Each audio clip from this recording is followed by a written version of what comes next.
Imagine if there was no more worries left. You know how good that will feel. No more worries. No more worries ever left. You don't have to worry about bills. Worry about people ill in your family. You don't have to worry about the doctor. Because there's no doctors in Jannah. Sorry guys, got no job in Jannah, yeah?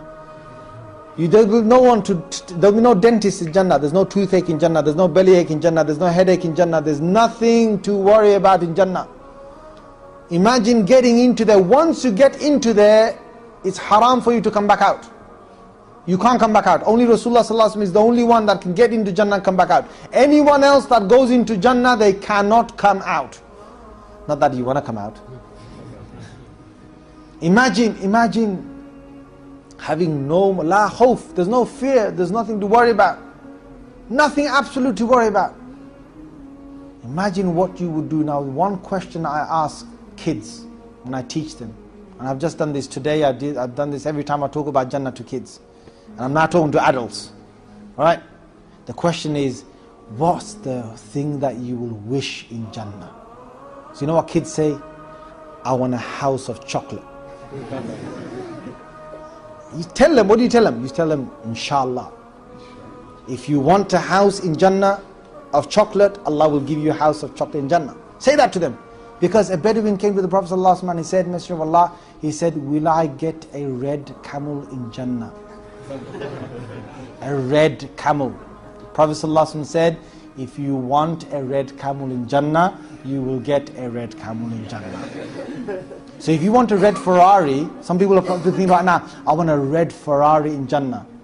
Well, I'm going to say to you, if you want a red Ferrari in Jannah, you get a red Ferrari in Jannah. But I don't think you will want a red Ferrari in Jannah. You will not want it, honestly. But anyway, doesn't matter.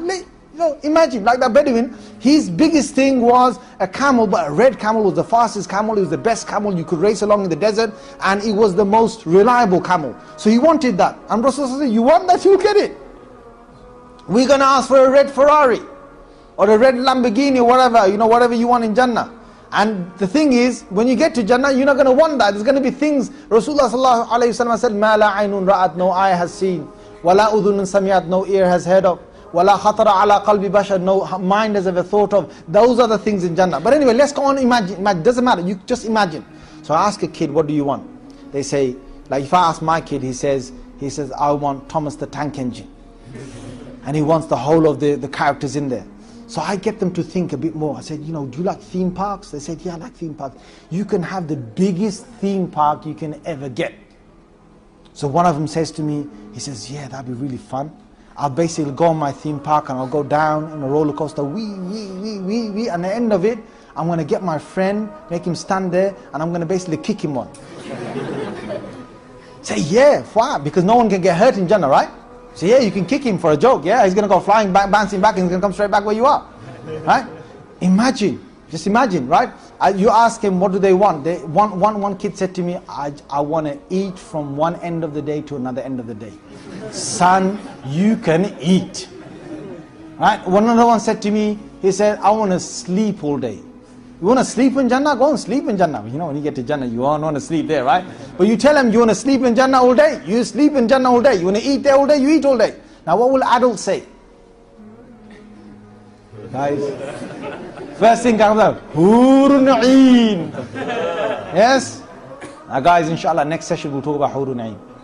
Yeah, so you're going to have to wait till the next session. I don't want to talk about it now, because some of you might end up having a bath by the morning.